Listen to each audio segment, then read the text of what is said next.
আসসালামু আলাইকুম ওয়া রাহমাতুল্লাহি ওয়া বারাকাতুহু। আজকের বিষয়কে কেন্দ্র করে বিষয়টি কি? মহাগ্রন্থ আল কোরআনের আদব, বৈশিষ্ট্য, শিষ্টাচার। বাড়িতে প্রবেশ করলে তার একটা বৈশিষ্ট্য আছে, শিষ্টাচার আছে, আদব আছে। কথা বললে কথা বলার একটা আদব আছে। আমরা যদি বাথরুমে প্রবেশ করি তার একটা বৈশিষ্ট্য আছে, মসজিদে প্রবেশ করি তার আলাদা বৈশিষ্ট্য আছে, অফিসে প্রবেশ করি আলাদা বৈশিষ্ট্য আছে।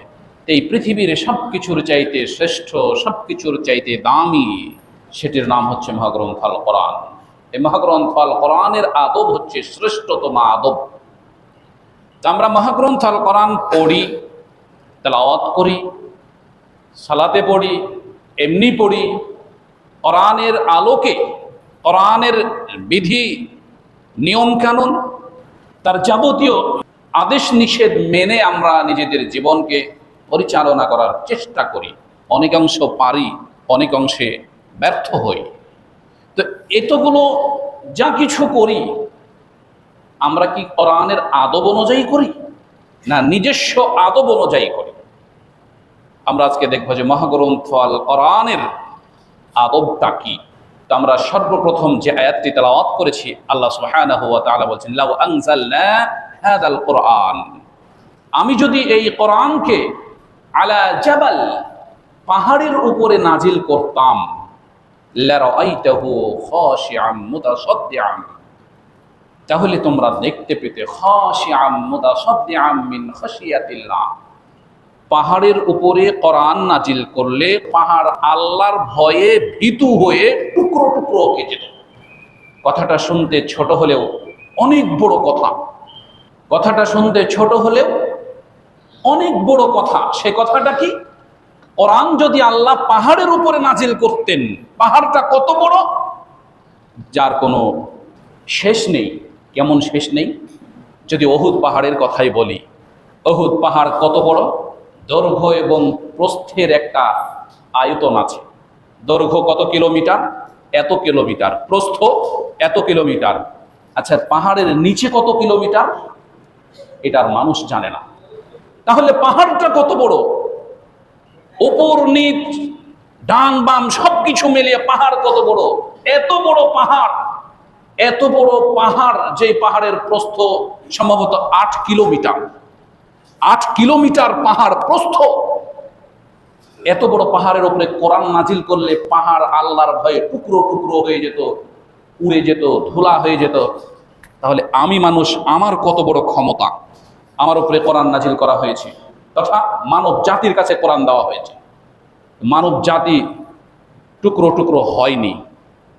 তাহলে পাহাড়ের থেকে মানব জাতিকে আল্লাহ সম্মান দিয়েছেন, পাহাড়ের থেকে মানব জাতিকে আল্লাহ বেশি ক্ষমতা দিয়েছেন, পাহাড়ের চাইতে বেশি আল্লাহ মানব জাতিকে স্পেশালিস্ট করে সৃষ্টি করেছেন, সৃষ্টি করে মানব জাতির উপরে কোরআন দিয়েছেন। তাহলে আমাদেরকে একটু ভাবতে হবে, কোরআন পাহাড়ের উপরে না দিয়ে আল্লাহ আমাদেরকে দিয়েছেন। এরপরে আল্লাহ কি বলছেন? খাশিআম মুতাসাদ্দিআম মিন খাশিয়াতিল্লাহ ওয়া তিলকাল আমসাল নাদরিবুহা লিন-নাস। এই যে একটা উদাহরণ আমি আল্লাহ দিলাম, যে আমি আল্লাহ কোরআন যদি পাহাড়ের উপরে নাজিল করতাম, তাহলে আল্লাহর ভয়ে পাহাড় টুকরো টুকরো হয়ে যেত, ভেঙে খান খান হয়ে যেত, একেবারে বিচ্ছিন্ন বিচ্ছিন্ন হয়ে যেত। কিন্তু পাহাড় তার ভার বহন করতে পারবে না, যার কারণে আমি মানুষের উপরে দিলাম। এটা একটা উদাহরণ আমি আল্লাহ পৃথিবীবাসীর কাছে পেশ করলাম। কেন এই উদাহরণ দিলাম? যাতে করে মানুষ চিন্তা ভাবনা করে। উদাহরণটি আল্লাহ কেন দিলেন পাহাড় এবং মানুষের? মানুষ যাতে করে চিন্তা ভাবনা করে। এখন যদি কোরআনের এই আয়াতটি নিয়ে আমরা বলি যে আসলেই এই বিষয়টিকে নিয়ে চিন্তা ভাবনা মানুষ আমরা কি করেছি? না, করিনি। এই আয়াতটি তো বহু শুনি, ইমাম সাহেবগণ নামাজে পড়েন, এমনিতে পড়েন, বহু মানুষের মুখস্থ আছে। সূরা হাসরের শেষ রুকু অনেক মানুষের মুখস্থ আছে, শেষ 3 আয়াত অনেক মানুষের মুখস্থ আছে, এই আয়াতটি অনেক মানুষের মুখস্থ আছে। এই আয়াতে আল্লাহ বলছেন, আমি একটা উদাহরণ পৃথিবীবাসীর জন্য রেখে দিলাম যাতে করে মানুষ চিন্তা করে। কিন্তু কই, আমরা চিন্তা করিনি, এখনো করছি না। চিন্তা করব কি করব না এর সিদ্ধান্ত আমাদের কাছে নেই। বলছিলাম কোরআনের আদব। কোরআনের আদবকে আমরা কোরআন এবং হাদিস দ্বারা দুইভাবে বিভক্ত করতে পারি। মূলত এর আদব, এর বৈশিষ্ট্য দুই প্রকারের। একটা হচ্ছে জাহিরি, একটা হচ্ছে বাতিনি। একটা হচ্ছে প্রকাশ্য আদব বৈশিষ্ট্য, একটা হচ্ছে অপ্রকাশ্য বৈশিষ্ট্য। প্রকাশ্য বৈশিষ্ট্যগুলো কোনগুলো আমরা অনেকে জানি, না মানলেও অনেকে জানি। কোরআন মাজিদ যদি এখন আমাকে নিতে হয় তাহলে অজু করতে হবে, এটা হচ্ছে প্রকাশ্য আদব। কোরআনের বৈশিষ্ট্যের মধ্যে এটা হচ্ছে প্রকাশ্য বৈশিষ্ট্য। কি আমি যদি এখন কোরআন পড়তে যাই, কোরআন নিতে যাই, আমাকে পবিত্র থাকতে হবে, এটা হচ্ছে প্রকাশ্য বৈশিষ্ট্য। আমি যদি এখন কোনো কোরআনের আয়াত পড়তে যাই, কোনো পৃষ্ঠা পড়তে যাই, কোনো সূরা পড়তে যাই, আমাকে তাওবাত তাসমিয়া পড়তে হবে, মানে আউযু বিল্লাহি মিনাশ শাইতানির রাজিম, বিসমিল্লাহির রহমানির রহিম, এটা আমাকে পড়তে হবে। এটা হচ্ছে কোরআনের প্রকাশ্য বৈশিষ্ট্য। কোরআনের প্রকাশ্য বৈশিষ্ট্য কি? কোরআন মানুষের যে কণ্ঠ দিয়েছেন আল্লাহ, যে সুর দিয়েছেন, যে বাক শক্তি দিয়েছেন, এই কণ্ঠ, সুর, এই বাক শক্তি দিয়ে সুন্দরভাবে সাবলীল ভাষায় তেলাওয়াত করবে, এটা হচ্ছে কোরআনের প্রকাশ্য বৈশিষ্ট্য। এরকম একাধিক বৈশিষ্ট্য রয়েছে। কোরআন মাজিদ পড়তে বসবো, এখন কি করব? পশ্চিম মুখেও কোরআন মাজিদ পড়তে বসবো, কোরআন মাজিদটা নিয়ে পড়তে তেলাওয়াত করব। কোরআন মাজিদ তেলাওয়াত করব, কি করব?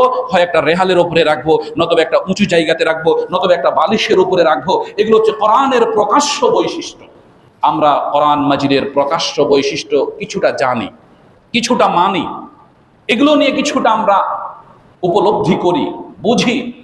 কিন্তু যেটা অপ্রকাশ্য বৈশিষ্ট্য, পরিপূর্ণ ঘাটতি রয়েছে আমাদের কোরআন মাজিদের অপ্রকাশ্য বৈশিষ্ট্যর মধ্যে। তো প্রকাশ্য বৈশিষ্ট্যগুলোর মধ্য থেকে একটা আমরা ধরি, যেমন সূরাতুল ইসরাঈল 109 নম্বর আয়াত, আল্লাহ সুবহানাহু ওয়া তাআলা বলেন কোরআন মাজিদ তেলাওয়াত করলে একেবারেই বিনম্রতার সহিত তেলাওয়াত করতে হবে, এটা হচ্ছে প্রকাশ্য বৈশিষ্ট্য। কিভাবে? আল্লাহ সুবহানাহু ওয়া তাআলা বলেন ওয়ায়াখিরুনা লিল আযকানি ইয়াবকুনা ওয়া ইয়াজিদুহুম খুশুআ। মানুষ যখন কোরআন মাজিদ তেলাওয়াত করে তখন একেবারে বিনম্রতার সহিত, বিনয়ের সহিত কেঁদে কেঁদে তেলাওয়াত করে। চোখ দিয়ে পানি বের হতে পারে, না হতে পারে, কিন্তু অন্তরটা কাঁদবে যখন কোরআন তেলাওয়াত করবে।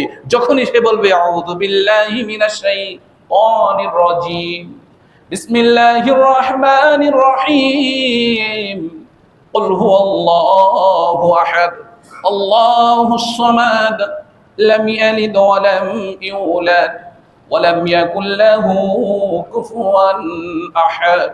যখন শুরু করেছে তখন থেকে তার অন্তর কাঁদবে, চোখ কাঁদবে, মন কাঁদবে, হৃদয় কাঁদবে।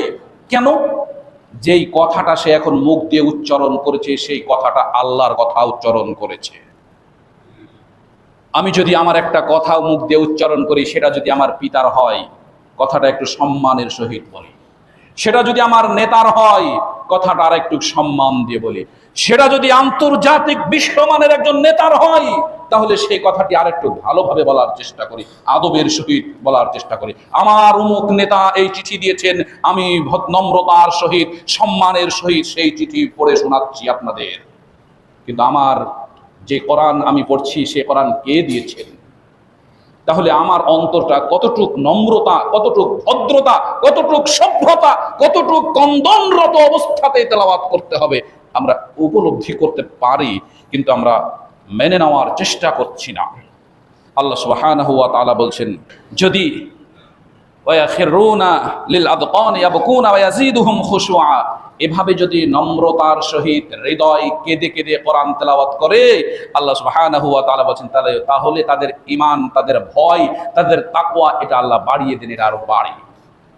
আর যদি এগুলো কাজ না করে, তাহলে কোরআন তেলাওয়াত করতেই থাকবে, করতেই থাকবে। বহু মানুষ আছে কোরআন তেলাওয়াত করে কিন্তু ঈমান বাড়ে না, ভয় বাড়ে না, আল্লাহর স্মরণ তাকে কোনো কিছুই করতে পারে না।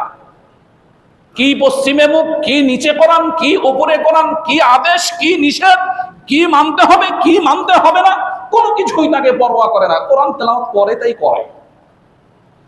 আল্লাহ সুবহানাহু ওয়া তাআলার আরো যদি আমরা একটু আয়াতে যাই, রাসূল সাল্লাল্লাহু আলাইহি ওয়াসাল্লাম বলেন সাইয়্যিনুল কোরআন বিআসওয়াতিকুম। তোমাদের যে বাক শক্তি আল্লাহ দিয়েছেন, যে কণ্ঠস্বর দিয়েছেন, তোমরা এই বাক শক্তি, এই কণ্ঠস্বর দিয়ে কোরআনের সৌন্দর্য বৃদ্ধি করো। আমরা আমাদের কণ্ঠস্বর, বাক শক্তি অনেক ক্ষেত্রে অনেক কাজে ব্যবহার করি। মানুষের সাথে কথা বলতে ব্যবহার করি, গান গাইতে ব্যবহার করি, কোনো চিঠিপত্র পাঠ করতে বা বক্তৃতার ক্ষেত্রে ব্যবহার করি। কিন্তু রাসূল বলছেন তোমাদের যে বাক শক্তি, কণ্ঠস্বর আল্লাহ দিয়েছেন, এই কণ্ঠস্বর দিয়ে তোমরা কোরআনের সৌন্দর্য বৃদ্ধি করো। আরেকটি বলছেন হাসিনুল কোরআন বিসাউতিকুম ফাইন্না সাউতাল হাসানা ইয়াজিদুল কোরআন হাসানান। আল্লাহ তোমাদের যে বাক শক্তি দিয়েছেন, তোমরা এই বাক শক্তি দিয়ে, তোমাদের সাউত দিয়ে, তোমাদের ভাষা দিয়ে, তোমাদের কণ্ঠস্বর দিয়ে তোমরা কোরআন পড়ো সুন্দরভাবে, তাহলে কোরআনের আরো সৌন্দর্য, আরো মর্যাদা বৃদ্ধি পাবে। যেমন আমরা যখন খুব সুন্দর একটা তেলাওয়াত শুনি, তখন তেলাওয়াত শুনে আমরা আলহামদুলিল্লাহ পড়ি, আল্লাহু আকবার পড়ি, সুবহানাল্লাহ পড়ি। কেন? ওই যে ছোট্ট ছোট্ট বাচ্চাদের যখন প্রোগ্রামগুলো আমরা শুনি, টিভিতে হোক, মোবাইলে হোক, রেডিওতে হোক, বাস্তবিক হোক, তখন আমরা বলি আল্লাহু আকবার, কি চমৎকার তেলাওয়াত, কি মধুর কণ্ঠস্বর। এখানে দুটি জিনিস নিহিত রয়েছে। এক, মধুর কণ্ঠস্বর দিয়ে, সুন্দর সুর দিয়ে কোরআন তেলাওয়াত করতে হবে, এ কথা ঠিক। তবে আমার কণ্ঠস্বর দিয়ে আমার রবের কালাম, আমার রবের কথা আমি পৃথিবীবাসীর কাছে প্রচার করছি, আমার কণ্ঠস্বর দিয়ে মানুষের কাছে মারহাবা পাওয়ার জন্য নয়, আমার কণ্ঠস্বরের জাদু দিয়ে মানুষকে ধোঁকা দেওয়ার জন্য নয়। এই কথাটা স্মরণে রাখতে হবে যে আমার কণ্ঠস্বরের তেলাওয়াতে মানুষ যেন ধোঁকায় না পড়ে যায়। প্রিয় উপস্থিতি, আল্লাহ সুবহানাহু ওয়া তাআলার এই ধরনের বহু বহু নিয়ম, যেগুলো প্রকাশ্য সেগুলো আমাদের জানা, কিন্তু যেগুলো অপ্রকাশ্য, বলছিলাম কোরআন মাজিদ নিয়ে দুটি আদব, দুটি বৈশিষ্ট্য। তার একটি হচ্ছে প্রকাশ্য বৈশিষ্ট্য, যেগুলো আমরা অনেকগুলোই জানি কিন্তু মানি না, কিছু কিছু হয়তো বা মানি। আর যেগুলো অপ্রকাশ্য, সেগুলো আমরা অধিকাংশই জানি না, আর জানলেও তার খুব অল্পই মানি। তার ভিতর থেকে যেমন একটি কথা আল্লাহ সুবহানাহু ওয়া তাআলা সূরাত সাদের 29 নম্বর আয়াতে বলছেন, কিতাবুন আনজালনাহু ইলাইকা মুবারাক লিয়াদাব্বারু আয়াতিহি ওয়া লিয়াযাক্কারু উলুল আলবাব। আমরা অপ্রকাশ্য কোরআন মাজিদের কিছু বৈশিষ্ট্য, আদবের কথা বলছি। তার প্রথম হচ্ছে সূরাত সাদের 29 নম্বর আয়াত। সেটা কি? আয়াত, কোরআন মাজিদ শব্দ, পারা, প্রত্যেকটা হারফ অনুধাবন করতে হবে, মানে বুঝতে হবে, উপলব্ধি করতে হবে। এটা হচ্ছে অপ্রকাশ্য আদব। আমরা কি বুঝি? কোরআন মাজিদ তেলাওয়াত করলে সেটাকে বুঝতে হবে, অনুধাবন করতে হবে, অর্থ জানতে হবে। আদেশ আছে, যদি আদেশ থাকে মেনে নিতে হবে। নিষেধ আছে, যদি নিষেধ থাকে সেখান থেকে নিজেকে দূরে রাখতে হবে। এটাতে কি দানের কথা আছে, যদি থাকে তাহলে আমার সাধ্য মতো দান করতে হবে। এটাতে কি নামাজের কথা আছে, যদি থাকে তাহলে আমাকে নামাজ পড়তে হবে। এটাতে কি রোজার কথা আছে, যদি রোজা থাকে তাহলে আমাকে রোজার করতে হবে। এটাতে কি হজের কথা আছে, যদি থাকে তাহলে আমাকে হজ করতে হবে। এটাতে কি আত্মীয় স্বজন, পাড়া প্রতিবেশী, বন্ধু বান্ধব, সমগ্র বিশ্বের মুসলিম উম্মাহের হকের কথা আছে নাকি, যদি থাকে তাহলে তাদের হক আমাকে পরিপূর্ণভাবে বুঝিয়ে দিতে হবে। এভাবে কোরআনের আয়াত পড়ার সাথে সাথে অনুধাবন করতে হবে। আল্লাহ বলছেন কিতাবুন আনজালনাহু ইলাইক, এটা হচ্ছে একটা কিতাব।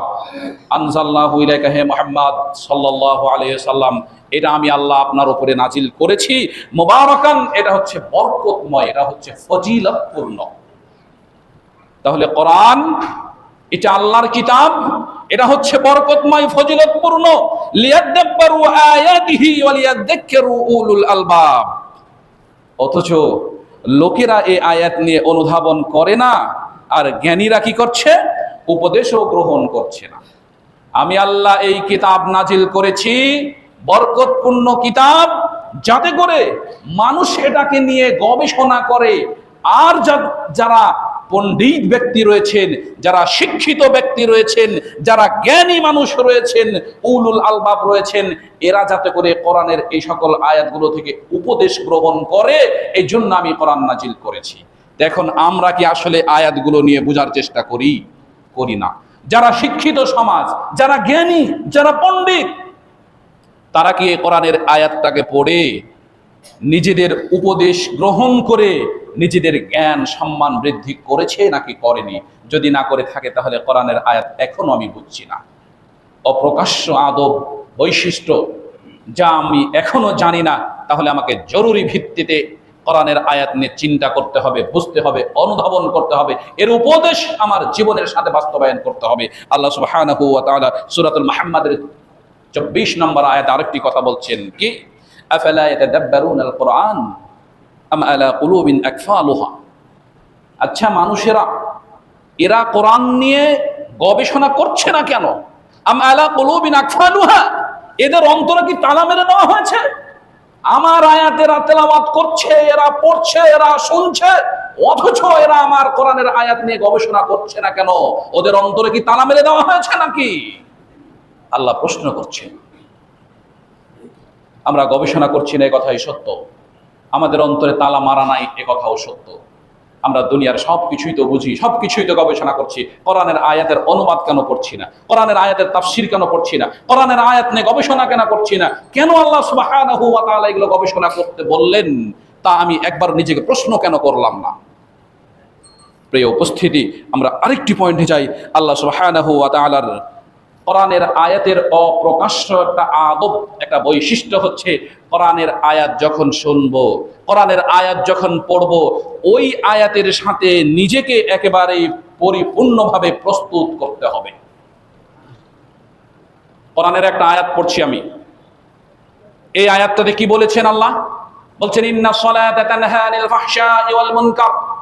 কোরআনের একটা আয়াত, আয়াতের অনুবাদ আমি শুনেছি বা পড়েছি, নিশ্চয় নামাজ মানুষকে অশ্লীল এবং ফাহিশা কাজ থেকে একেবারেই বিরত রাখে। এই আয়াত যখন আমার কানে এসেছে, যখন আমার চোখে পড়েছে, যখন আমার হৃদয়ে বুঝতে পেরেছে, উপলব্ধি করতে পেরেছে, তখন এই আয়াতের সাথে আমাকে পরিপূর্ণভাবে একেবারেই ওতপ্রোতভাবে জড়িত করিয়ে নিতে হবে। সেটা কি? আমি যদি নামাজ পড়ে থাকি, নামাজি হয়ে থাকি, তাহলে যত প্রকারের অশ্লীল ফাহিশা কাজ রয়েছে, সকল অশ্লীল ফাহিশা কাজ থেকে আমাকে বিরত থাকতে হবে। এটা হচ্ছে কোরআনের শিক্ষা, এটা হচ্ছে কোরআনের আদব। আমি যদি এই আদব নিজের ভিতরে না নিতে পারি, তাহলে আমি বুঝে নিতে হবে কোরআনের বৈশিষ্ট্য, কোরআনের আদব আমার ভিতরে এখনো নেই। আমি আয়াত পড়লাম, নিজেকে ওই আয়াত অনুযায়ী তৈরি করতে পারলাম না, তাহলে আমি প্রকাশ্যভাবে এটাই বলতে পারি, কোরআনের আদব আমার মধ্যে নেই। আমি যতই নামাজি হই, আমি যতই রোজা পালনকারী হই, আমি যতই হজ করে আসি, আমি যতই তাহাজ্জুদ করি, যা কিছু করি না কেন, কোরআনের আদবই আমার ভিতরে নেই। আমি পড়লাম, আমি শুনলাম, আমি দেখলাম, ইন্নামাল খামর ওয়াল মাইসির ওয়াল আনসাব ওয়াল আজলাম রিজসুম মিন আমালিশ শাইতান ফাজতানিবুহু লাআল্লাকুম তুফলিহুন। হে পৃথিবীর মানুষেরা, যদি তোমরা সফল হতে চাও, তাহলে শয়তানের কাজ থেকে দূরে থাকো। শয়তানের কাজ কোনগুলো? শয়তানের কাজ হচ্ছে নেশাদার দ্রব্য পান করা, শয়তানের কাজ হচ্ছে লটারি ক্রয় করা, শয়তানের কাজ হচ্ছে ভাগ্য নির্ধারণে খেলা করা, শয়তানের কাজ হচ্ছে মূর্তি নিয়ে বাড়িতে প্রবেশ করা, বা বাড়িতে মূর্তি থাকা, বা মূর্তির পূজা করা, অথবা মূর্তির আস্তানায় যাওয়া। এগুলো হচ্ছে শয়তানের কাজ। যদি তোমরা সফল হতে চাও, তাহলে এগুলো থেকে দূরে থাকো। কোরআনের এই আয়াতটি পড়লাম, আয়াতটি পড়লে কি করলাম? নিজেকে আয়াতের সাথে পরিপূর্ণভাবে প্রস্তুতি গ্রহণ করাতে পারলাম না, তাহলে কোরআনের আদব, কোরআনের বৈশিষ্ট্য আমার ভিতরে নেই। যদি বলি কোরআনের আদব আমার ভিতরে আছে, তাহলে কোরআন বলছে, কোরআনের আয়াত পড়ার সাথে সাথে অবশ্যই ওই ব্যক্তিটিকে ওই আয়াতের সাথে পরিপূর্ণভাবে প্রস্তুত করতে হবে। প্রতিদিন কতবার না বলি ইয়াকা না'বুদু ওয়া ইয়াকা নাস্তাঈন ইহদিনাস সিরাতাল মুস্তাকিম। ইয়াকা না'বুদু, প্রভু হে, না'বুদু, তোমারই ইবাদত করি, কারো ইবাদত করি না। নাস্তাঈন, একমাত্র তোমার কাছেই সাহায্য চাই, পৃথিবীর কারো কাছে সাহায্য চাই না। তাহলে এ কথা তো আমি সর্বক্ষণের জন্য বলছি, কতবার যে দিনে বলছি তা আমিও জানি না, আপনিও জানেন না, হিসাব ফেরেশতাদের খাতায় লিপিবদ্ধ করা আছে। তাহলে এই কথাটা আমি কি চিন্তা করছি? আফালা ইয়াতাদাব্বারুনাল কুরআন, কোরআন নিয়ে মানুষ চিন্তা করছে না কেন? আমি আল্লাহকে বলছি ইয়াকা না'বুদু, তোমারই ইবাদত করি, ওয়া ইয়াকা নাস্তাঈন, তোমারই কাছে সাহায্য চাই। আমি কি মানুষের কাছে সাহায্য চাইছি নাকি? আমার কর্মকাণ্ডে মানুষের সাহায্যের কথা কোনো আসছে নাকি? কোরআনের আদব থেকে কি আমি নিজেকে বের করে ফেলে দিচ্ছি নাকি? কোরআনের তো এটা আদব, কোরআনের তো এটা শিষ্টাচার, কোরআনের তো এটা বৈশিষ্ট্য। এই বৈশিষ্ট্য যদি আমার ভিতরে না আসে, তাহলে তো আমি কোরআন দিয়ে আমার জীবনে শান্তি আনতে পারবো না। আল্লাহ সুবহানাহু ওয়া তাআলার আসলে মহাগ্রন্থ আল কোরআন নিয়ে কথা বলার মতো, মহাগ্রন্থ আল কোরআন নিয়ে কথা বলার মতন যোগ্যতা, দক্ষতা, জ্ঞান এই পৃথিবীতে কোনো নবী, কোনো রাসূল, কোনো মানুষ কারো নেই। ওই যে আমরা বলি আল্লাহ সুবহানাহু ওয়া তাআলার প্রশংসা করতে গেলে এই পৃথিবীর সকল খড়কুটাকে কলম বানিয়ে দাও, যত সমুদ্র আছে সমুদ্রের পানিকে কালি বানিয়ে দাও, তবুও শেষ হওয়ার নয়। বাস্তবিক কথায় কোরআন নিয়ে কথা বলে আসলে তো শেষ করার নয়। যদি বলি কোরআন এর লেখককে, কোরআন তো আল্লাহ, এর বহনকারীকে, বহনকারী তো জিবরাইল আলাইহিস সালাতু সালাম। কার কাছে এটা আসলো? এটা তো আসলো পৃথিবীর সবচেয়ে শ্রেষ্ঠ মানুষ মুহাম্মদ সাল্লাল্লাহু আলাইহি ওয়াসাল্লাম। এগুলো লিপিবদ্ধ করলেন কারা? এগুলো তো লিপিবদ্ধ করলেন এই পৃথিবীতে জান্নাতের সার্টিফিকেট প্রাপ্ত সম্মানিত সাহাবীগণ। তাহলে এর চাইতে আর শ্রেষ্ঠ তো আমার আপনার কাছে কি আছে? আমার কাছে একটা গ্রন্থ আছে যার নাম কোরআন। এ কোরআন কার? এ কোরআন আল্লাহর। এ কোরআন বহন করে কে নিয়ে এসেছে? এ কোরআন নিয়ে এসেছে জিবরাইল আলাইহিস সালাতু সালাম। এ কোরআন কার কাছে নিয়ে এসেছে? এ কোরআন নিয়ে এসেছে মুহাম্মদ সাল্লাল্লাহু আলাইহি ওয়াসাল্লামের কাছে। এ কোরআন কে সংরক্ষণ করেছে? এ কোরআন সরাসরি আল্লাহর রাসূল, যাকে আল্লাহ সুবহানাহু ওয়া তাআলা এই পৃথিবীতে সর্বশ্রেষ্ঠ এবং পৃথিবীতে সবচেয়ে দামি, এবং কোরআনেই বলছেন ইন্নাকা লাআলা খুলুকিল আযীম, হে মুহাম্মদ সাল্লাল্লাহু আলাইহি সাল্লাম, এই পৃথিবীতে আমি আল্লাহ আপনাকে সবচেয়ে শ্রেষ্ঠ চরিত্রের অধিকারী করে এই পৃথিবীতে সৃষ্টি করেছি। তাহলে সবচেয়ে শ্রেষ্ঠ চরিত্রের অধিকারী মানুষের কাছে যেই পুস্তক আছে, সেই পুস্তক এখন আমার কাছে আছে, সেই কিতাব এখন আপনার কাছে আছে, আপনার বাড়িতে আছে, আপনার মোবাইলে আছে, আপনার টিভিতে আছে, আপনার বাড়িতে একখানা নাই, দুইখান, চারখান, পাঁচখানা আছে, সবার আছে। যে কোরআন নিয়ে আসলে কথা বলে শেষ করার আমাদের জ্ঞান, যোগ্যতা, দক্ষতা পৃথিবীবাসীর কাছে নেই।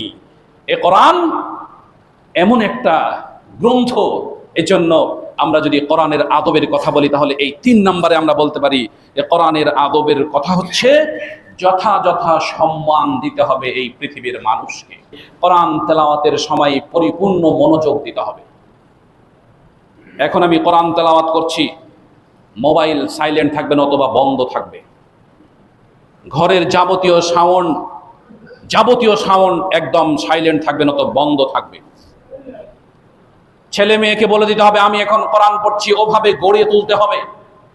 কোরআন তেলাওয়াত করার সময় খবরদার আমাকে একবারও ডাকবে না, একেবারেই কোনো কথাতেই না, কোনো মতেই না।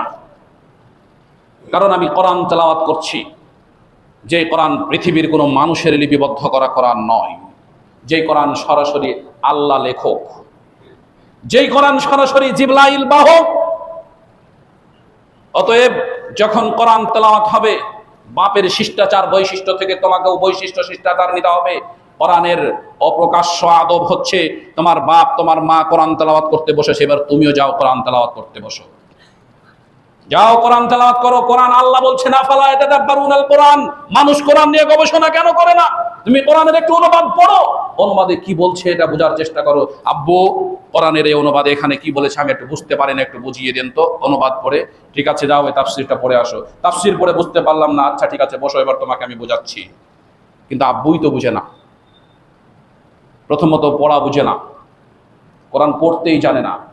পড়তে জানলে অনুবাদ কোনোদিন পড়েইনি, অনুবাদ পড়লেও কোরআন কোনোদিন তাফসিরটা কি জিনিস, তাফসির আবার কি জিনিস, তাফসির তো শুনেইনি। এই উপস্থিতি, কোরআন তেলাওয়াত সবচেয়ে পৃথিবীর 1 নাম্বার মনোযোগ থাকবে হচ্ছে যখন কোরআন তেলাওয়াত হবে। আমি করি আর কেউ করুক আমি শুনি, আর কেউ কোরআন বলুক তখন কোরআনের কথা শুনি।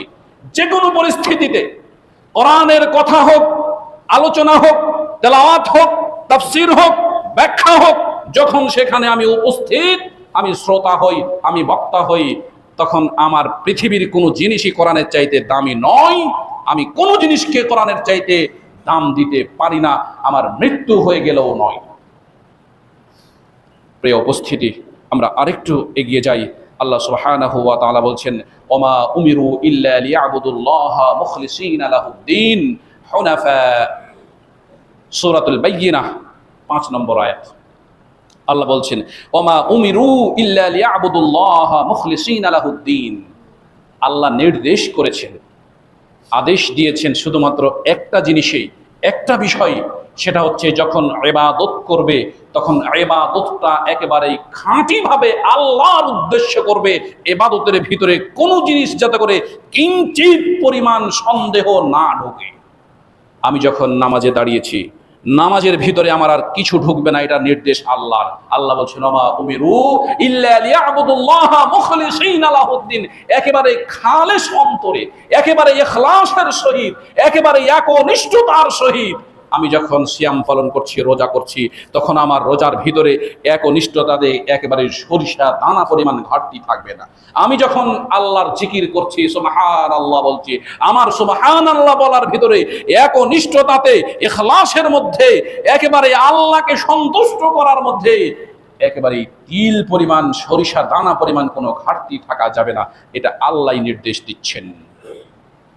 তাহলে আমার মুখের কথা যখন হবে সন্তুষ্টির, ইবাদতের, যে কোনো ইবাদত হতে পারে, যে কোনো ইবাদত হতে পারে, একটা ভালো কথার ইবাদতও হতে পারে। একজনকে ডাকছি, আসসালামু আলাইকুম রাহমাতুল্লাহ, এই কথাটার ভিতরে কিঞ্চিত পরিমাণ কোনো ঘাটতি থাকবে না। কি ঘাটতি থাকবে না? আমি সালাম দিয়েছি, শুধুমাত্র মুসলমান ব্যক্তি কথা বলার পূর্বে সালাম দিতে হবে, এই জন্য এর ভিতরে এছাড়া আমি আর কিছুই চাইনি। কথা সালাম দিয়ে কথা শুরু, এবার ভাই চলেন মসজিদে যাই, নামাজ পড়তে যাই। এই কথা কেন বললাম? আল্লাহ আমাকে একটু দায়িত্ব দিয়েছেন, আল্লাহ আমাকে একটু দায়িত্ব দিয়েছেন। যখনই খারাপ কিছু দেখবে তখন সেখানে গিয়ে বাধা প্রদান করতে হবে, হাত দিয়ে হোক, মুখ দিয়ে হোক, শক্তি প্রয়োগ করে হোক, আর এমনিতেই ঘৃণা করে হোক। আমি দেখছি আমি সালাত আদায় করতে যাচ্ছি, আমার ভাই এখানে বসে আছে, ভাই আসসালামু আলাইকুম রাহমাতুল্লাহ, চলেন যাই, আজান হয়েছে, জামাতের শেষ নামাজটা পড়ে আসি, চলেন। আচ্ছা ঠিক আছে, আপনি জান, আমি আসছি, চলেন, একসাথে গেলে জামাতের সহিত সওয়াবটা বেশি পাবো আমরা, এটাই উদ্দেশ্য, আর কোনো উদ্দেশ্য নাই। এই ডাকের মধ্যে কিঞ্চিত পরিমাণ যেন লৌকিকতা না আসে। নেকি পাবো এ কথাই সত্য, কিন্তু ডাকলাম, ইস আমি ডাকলাম কিন্তু সে আসলো না, ডাকে যদি আসতো তাহলে তার নামাজের নেকিটা আমি পেতাম। আমি ডেকেছি আল্লাহকে রাজি খুশি করার জন্য, আমার নেকি আল্লাহ সুবহানাহু ওয়া তাআলা দিয়ে দিয়েছেন। একাধিক দিন আমরা শুনেছি, একাধিকবার শুনেছি, ঠিক আছে মসজিদে গিয়ে 20 টাকা আজকে দান করবো, অন্যান্য দিন 2 টাকা 5 টাকা দান করি। যখন এই নিয়াত করেছি তখনই ফেরেশতারা একটা নেকি লিপিবদ্ধ করে দিয়েছেন, মানে অর্ধেক নেকি লিপিবদ্ধ করে দিয়েছেন। মসজিদে এসে যদি আমি 20 টাকা দান করতে নাও পারে, 20 টাকা তো দেওয়া যাবে না, 10 টাকা অমুক জায়গাতে দিতে হবে, আজকে হলো না, ঠিক আছে 10 টাকায় দান করলাম, ওই যে অর্ধেক নেকি আল্লাহ আপনাকে আগেই দিয়ে দিয়েছেন, আবার দিলেন, এবার আরো অর্ধেক দিয়ে দিলেন, পরিপূর্ণ করে দিলেন। আমি পারলাম কি পারলাম না, ডাকলাম আসলো না, যদি আসতো তাহলে নেকিটা পাতাম। আপনি ডেকেছেন, এটা ইখলাস হতে হবে, একেবারে খালেস অন্তরে দ্বীনের কাজ মনে করে করতে হবে। ও আসলো কি আসলো না, হেদায়েত প্রাপ্ত হলো কি হলো না, এটা নয়। নেকি আপনার ওখানেই লিপিবদ্ধ করা হয়ে গেছে, মুখ দিয়ে বের হওয়ার সাথে সাথে নেকি লিপিবদ্ধ করা হয়ে গেছে। তবে রিয়া, লৌকিকতা, মানুষ দেখানো, এগুলো থেকে বিরত থাকতে হবে। প্রিয় উপস্থিতি, আল্লাহ সুবহানাহু ওয়া তাআলা মহাগ্রন্থ আল কোরআনে আমাদেরকে এরকম প্রকাশ্য অপ্রকাশ্য একাধিক নির্দেশনা দান করেছেন। এই একাধিক নির্দেশনাগুলো নিয়ে আমাদেরকে সত্যিকার অর্থে জীবনের পথ চলতে হবে। তাই আবারও বলি, আজকে আমরা যা আলোচনা করলাম তা হচ্ছে আদব। কিসের আদব? কোরআনের আদব, বৈশিষ্ট্য। কোরআনের বৈশিষ্ট্য কি? কোরআনের বৈশিষ্ট্য হচ্ছে প্রকাশ্য বৈশিষ্ট্য আর গোপনীয় বৈশিষ্ট্য। প্রকাশ্য বৈশিষ্ট্য, কোরআন পড়তে গেলে আউযুবিল্লাহ বিসমিল্লাহ পড়তে হবে, ওযু করতে হবে, পবিত্র থাকতে হবে, বালিশ বারিহালের উপরে রাখতে হবে, আউযুবিল্লাহ বিসমিল্লাহ বলে শুরু করতে হবে, কোরআন শুদ্ধভাবে তেলাওয়াত করতে হবে, মিষ্টিভাবে তেলাওয়াত করতে হবে, তারতিল এবং তাসবিদের সহিত তেলাওয়াত করতে হবে, মুখে গন্ধ থাকলে মেশওয়াক করতে হবে, ইত্যাদি যা কিছু আছে প্রকাশ্য বৈশিষ্ট্য। অপ্রকাশ্য বৈশিষ্ট্য কি? অপ্রকাশ্য বৈশিষ্ট্য হচ্ছে কোরআনের আয়াতগুলোকে অনুধাবন করতে হবে, মানে অনুবাদ করতে হবে, তাফসীর করতে হবে, বুঝতে হবে, কোরআন নিয়ে চিন্তা গবেষণা করতে হবে। অপ্রকাশ্য বৈশিষ্ট্য কি? কোরআনের যে আদেশ নিষেধ আয়াত পড়ব, সেই আদেশ নিষেধ আয়াত অনুযায়ী নিজের জীবনকে গড়তে হবে। অপ্রকাশ্য বৈশিষ্ট্য কি? অপ্রকাশ্য বৈশিষ্ট্য হচ্ছে কোরআন যখনই তেলাওয়াত করব তখন কোরআনকে একেবারেই মনোযোগ সহকারে পড়তে হবে, কিঞ্চিত পরিমাণ মনোযোগ কোনো দিকে কখনো সরানো যাবে না। যত প্রকারের আওয়াজ সাউন্ড ইত্যাদি আছে সব কিছু বন্ধ করে দিতে হবে। কোরআনের অপ্রকাশ্য বৈশিষ্ট্য কি? কোরআনকে একমাত্র যথাযথ মর্যাদার সহিত দিতে হবে, যার উপরে আর কোনো মর্যাদা নেই, মানুষেরও নেই, কোনো গ্রন্থেরও নেই, কোনো কিতাবেরও নেই, কোনো কিছুরও নেই, এরকম একেবারে সর্বোচ্চ মর্যাদা দিতে হবে। এবং সর্বশেষ 5 নাম্বার কি? ইখলাসের সহিত দ্বীন ইসলামের কোরআনের যা কিছু আছে, ইখলাস মানে একনিষ্ঠতার সহিত একেবারে নির্ভেজাল খাঁটি মন নিয়ে সকল ইবাদত করতে হবে। এগুলো হচ্ছে কোরআনের অপ্রকাশ্য আদব, অপ্রকাশ্য বৈশিষ্ট্য। কোরআনের প্রকাশ্য বৈশিষ্ট্যর সাথে সাথে অপ্রকাশ্য বৈশিষ্ট্যগুলো একেবারে পরিপূর্ণভাবে জেনে এরপরে মেনে নিয়ে আমরা আমাদের সংক্ষিপ্ত জীবনের সফরটা শেষ করে মৃত্যুবরণ করতে চাই। রব্বুল আলামিন তুমি আমাদেরকে সেই তৌফিক দান করো। আল্লাহুম্মা আমিন।